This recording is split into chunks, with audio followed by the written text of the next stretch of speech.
Again, my name is Dan Lubkeman. I serve as the president of the Hydroponic Society of America. It's a nonprofit formed in 1976 in Berkeley, California.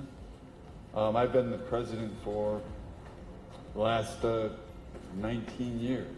And our mission is to disseminate information and educate on the sciences involved in growing, whether it's food or cannabis.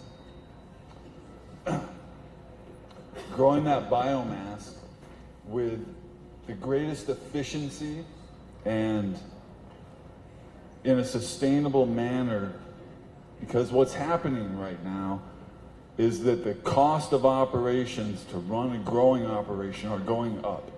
The cost of energy is going up. The cost of real estate is going up. But cannabis is being devaluated. So, is that better if I speak into the... Good, thank you. So again, the cost of operations for growing cannabis is going up, but the price of cannabis is going down.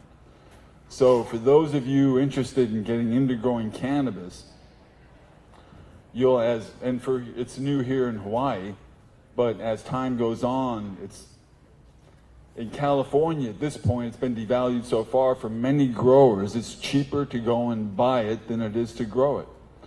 After you buy the lights and all the accoutrements and things sometimes that, for example, a hydroponic store might sell you. And we'll talk a little bit more about that. The part of this session that I really wanted to make it more about you folks that came here to listen. I'm very curious to know what you're interested in, what questions you have, because, yeah, you may all be trying, for those of you trying to grow, you may be trying to grow the same thing, but you're not growing in the same place, in the same building, maybe not with the same genetics, using the same foods, you're using different lights, and your results will all be different. So, typically, because genetics are very different. This is a life science. It's like having cats and dogs, in a way, because they're similar, but they're not exactly the same. And it's best to keep that in mind, as it's an investment of time and energy to have those plants and to grow them. Before I continue on here, just basically I've been involved in the industry about 30 years.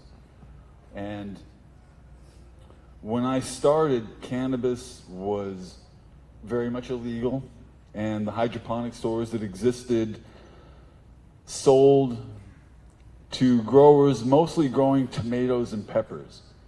And that was the world we lived in, because it was a felony for us to be out there. And the government would call it conspiracy to grow, but that was then. And back then, in those days, cannabis was worth $3,000-4,000 a pound, maybe more.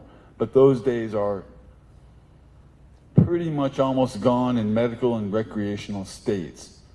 Now, you might still pull a good price in a state where it has no medical and no recreational. You may still be able to fetch a high price. But for those living under the umbrella of a medical program or recreational, like we have in California, well, it's about to be implemented. We've had medical for just around 20 years, maybe a little bit more. And it's been interesting to watch it develop from where it started in Oakland, California, to what it's become around the country today. So it's just a little bit about my background and experience. I've had a chance to see a lot and try a lot of these products and see what works and what doesn't, how growers can be successful and what makes them fail. It's just been the sheer amount of time in the industry that gives me that perspective on the things that I see. For those of you who, I don't know if everybody knows what hydroponics is. It's basically growing plants in a soilless growing media. So it could be orchid bark, it could be rock, it could be peat moss. Some people use rock wool. If it's not dirt, it's typically considered to be hydroponics, basically. Hydroponics has been traditionally focused on the root zone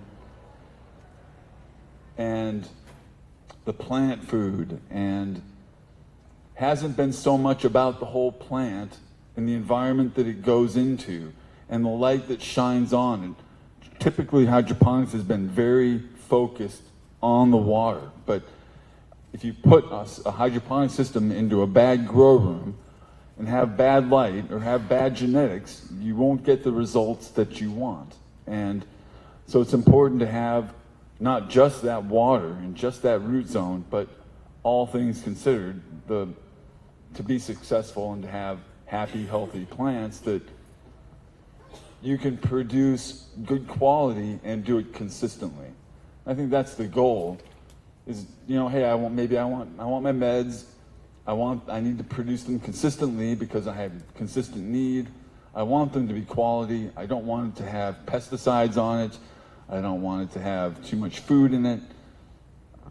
So there are, I think, things we all have in common. Just out of curiosity, how many people, is everybody here interested in growing? Is that, yeah?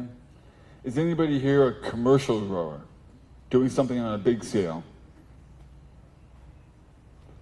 So it gives me an idea of who the audience is and which way to direct the conversation.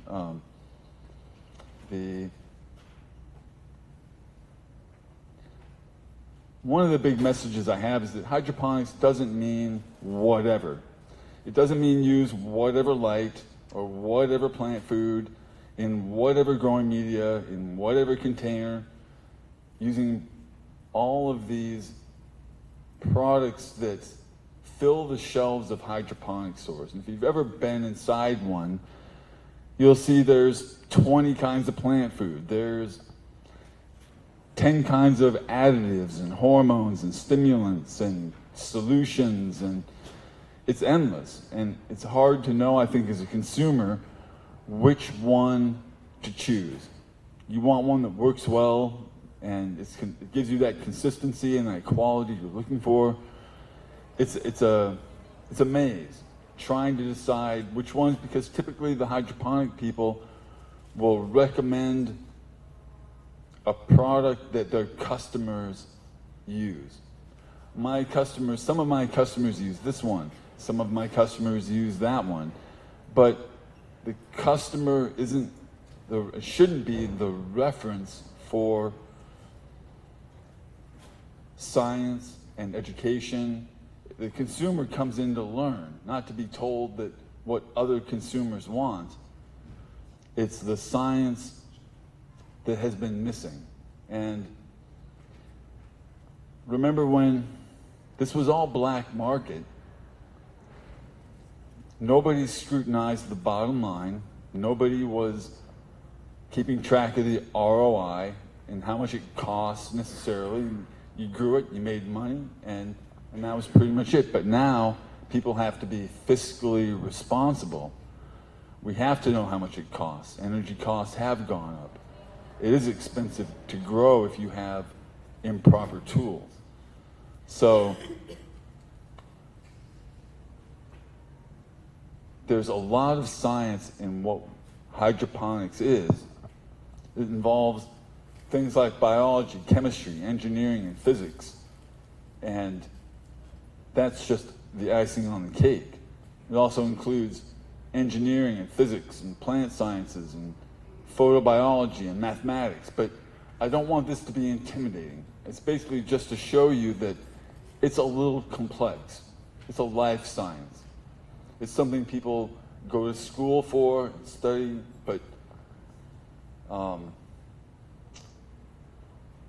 it can be less complicated. It doesn't have to be expensive. It doesn't have to be frustrating, and it doesn't mean whatever. So it's finding the balance for hobbyists and people coming in. Yes, it's a science, there's a lot of science, but how do I keep it simple? Because I don't want to have to go to school to learn all the science. I just want to grow my meds. So that's how people get from point A, wanting to grow, to point B, growing and being successful, is a journey. And that journey has landmines and pitfalls, and every mistake will cost the grower in yield. And all we can do as humans is make an environment for plants that remove stress and gives them the best environment to grow in, to be healthy and bug-free and mold-free and not be sick or prone to having bugs. And so there's a lot to keep track of in the grow room.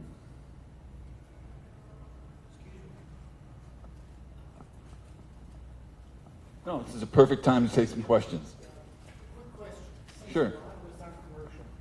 No one here is commercial. My question is, I've looked at some of the setups here to grow it in the closet. How many people here are interested in growing 4 plants in the closet with a setup? Is anybody else kind of interested?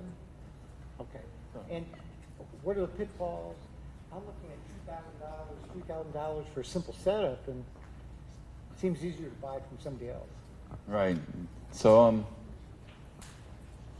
is that something to show of hands? People who have something in mind, maybe a small area, 5 by 5 or less, closet area, would that be a good number of you? Okay.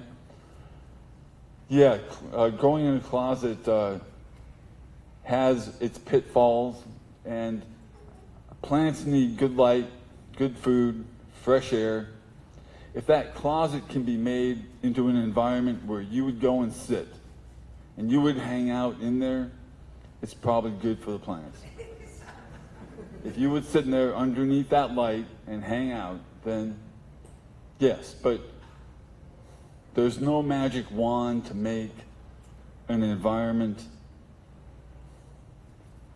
with proper intake and exhaust that has airflow and air movement and isn't too hot. To make light is to make heat. So you have to have, when you start adding it all up, you watch the temperature and the humidity and see where you're at and watch it for a little bit and then maybe go from there. But exhaust is very important. You have to have air movement. It can't just be in a closet. We wouldn't do that to our kids or any living thing that we love and care about. So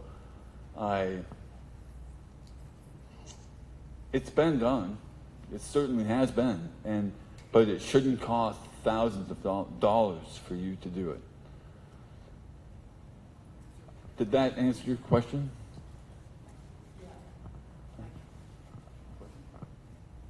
I was in a seminar yesterday with Ed Rosenthal. Oh yeah, Ed was here. And Ed said that it was easier, in fact, to grow with the hydroponic system. I have experience growing in soil indoors, but I'd like to know the pros and cons or the contrast between the hydroponic system and a soil-based system. Hydroponics has the advantage of creating a sterile growing media, or more sterile, as opposed to dirt, which, well, not that hydroponic media can't become contaminated, it can, but soil becomes very easily contaminated the way they bag it and put it outside and tarp it, and things blow in and it gets infested, or there's all kinds of bad things that can happen to dirt. But hydroponics, typically instances of contamination are less. But hydroponics in a way is almost just a watering system for plants. And that watering system is for human convenience. So we can go in there and water by hand into a hydroponic